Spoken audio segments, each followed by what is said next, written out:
What's good, man?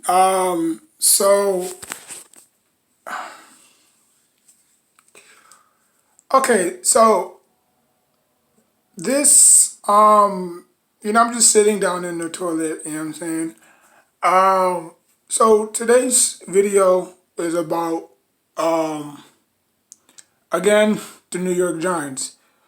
Um, I'm really sick and tired of talking about this team, but it has to be said, okay?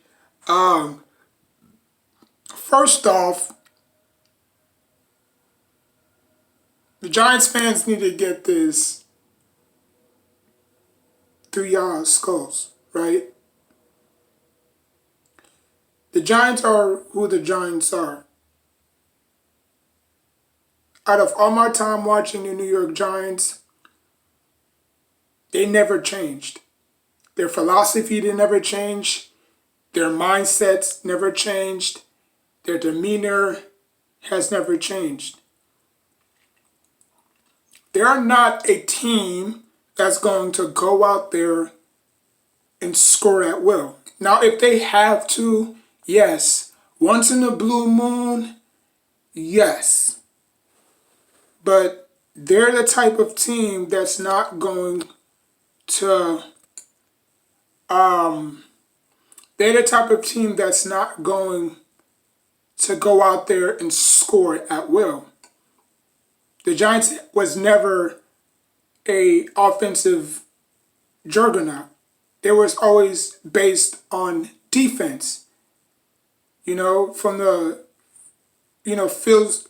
the Phil Simms era, you know what I'm saying, when he had the crunch bunch, you know what I'm saying, when he had, you know, Lawrence Taylor, obviously, when he had Joe Harris, when he had Carl Banks, you know what I'm saying? When he had those type of defenses, it was hard for opposing opponents to score on the Giants. When we won those two Super Bowls, 2007, 2008, 2012, I'm not saying that our defense was the best the first time we won the Super Bowl, but we generated so much pressure up front, it was hard for quarterbacks to even snap the ball before we get to them. You know what I'm saying? The second time we won the Super Bowl, it was a mixture of both. You know what I'm saying? It was a mixture of we're going to pass and play defense at the same time, or we're going to run. Even though we were dead last in the NFL at rushing that year, we still find a way to rush the ball even more. You know what I'm saying? Um, but we were never a team that was going to blow the top off of other teams. That's just not how we play. You know, our game style is we're going to beat you methodically. You know, we're going to play within our strengths. Like every single day, you know, like I was watching the Giants YouTuber content, and most people, like, he was going over, the keys on what the Giants have to do to win this game Sunday. You know what I'm saying? Like, they cannot commit turnovers. They can't, be in third and long. You know what I'm saying? Like, they can't be in 12 and 13, third and 12. You know what I'm saying? Daniel Jones can't fumble the ball. Daniel Jones have to make smart decisions. Like, it's easy for you to say that, but when you're in the heat of the moment and like a thousand things is running through your head, you know what I'm saying? Constantly, you have to hear what the offensive coordinator is saying because the crowd is too loud. That's why they always, do that hush hush, signal so he can hear, or he'll put his ears, on his helmet to see what the offensive coordinator wants him to do. You know what I'm saying? But it's easier said than done when you're playing in the NFL. You know what I'm saying? Because you have a lot of things running. You know what I'm saying, through your mind. So in the heat of the battle, of course you're gonna turn the ball over. Of course you're gonna commit stupid penalties. You're not gonna play a clean game.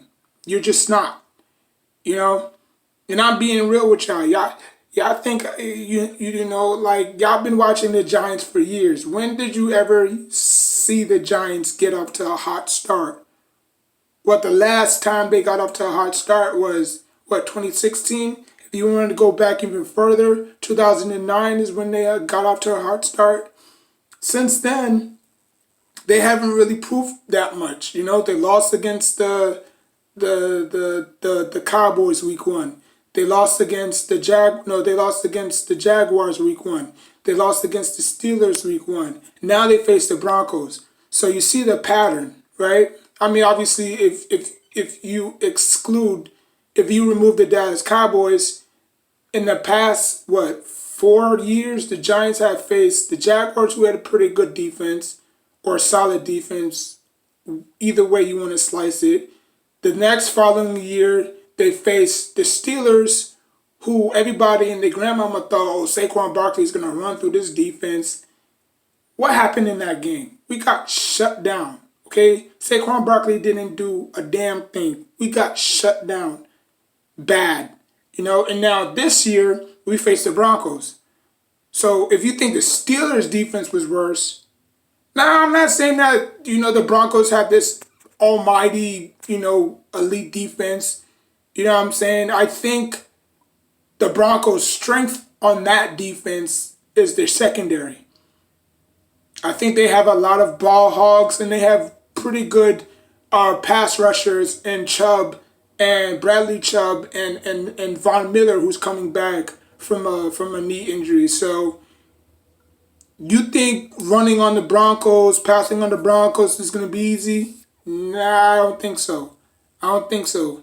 You saw what happened last year against the Steelers. Deja vu could happen all over again. You know what I'm saying? I'm not saying that the Broncos can't be beat, but we just can't beat ourselves, and we tend to do that sometimes. We always beat ourselves. We always shoot ourselves in the foot. No pun intended, plaxico burst. But we always tend to shoot ourselves in the foot. And I don't know why this team always starts slow. This team never wants to start 0-1. And, the statistics shows that teams that start 0-2 have a 12% chance of winning or making the playoffs. So if you start 0-2 again, guess what? It's not going to get any easier because we got the Falcons, right? And everybody's saying, "Oh, how will Matt Ryan, succeed without Julio?" Because after all those years Julio was there, yeah, they made the Super Bowl. Yeah, we all know the big choke, or if you want to call it choke, against the Patriots. I just think that they should have kept running the ball. I don't know why they went away from that, but it is what it is. But how will Matt Ryan look without Julio Jones? I think Matt Ryan will be just fine. I think he'll spread the ball out again. I mean, not this again, but I think he'll spread the ball out more. A lot of players are going to get touches. You know what I'm saying? Like, he's not going to have to depend on just one person, because that's what happened when Julio Jones was there all those years. Like, he was just force-feeding it to him all the time, every day. And shout out to Julio Jones, another fellow Aquarius. But, that's what happened, So now Julio Jones is out of the picture. I think Matt Ryan is going to be his former MVP self, just, spreading the wealth around, you know what I'm saying? But, I mean, any of those games can be ugly as well, you know what I'm saying? So, like, y'all been watching the Giants from 2000 all the way to up now. So, what makes the Giants season openers any different? Like, you're going to get the same result over and over and over. Like, the Giants are 4-7 in the home openers, or probably 5 and I'll probably say 5-12 in the home openers. That's bad. That's bad. You know, like if you want to go even further back, their last home opener win was, I believe, around 2005 or 2004 against the Cardinals, or against the Eagles, one of those two teams. So I don't know why the Giants tend to start slow. You know what I'm saying? I guess it's just more pressure on them, or they just like the pressure. I don't know. They've done that with Eli Manning countless times. You know, not obviously including the 2009 playoffs. I mean, 2009 season.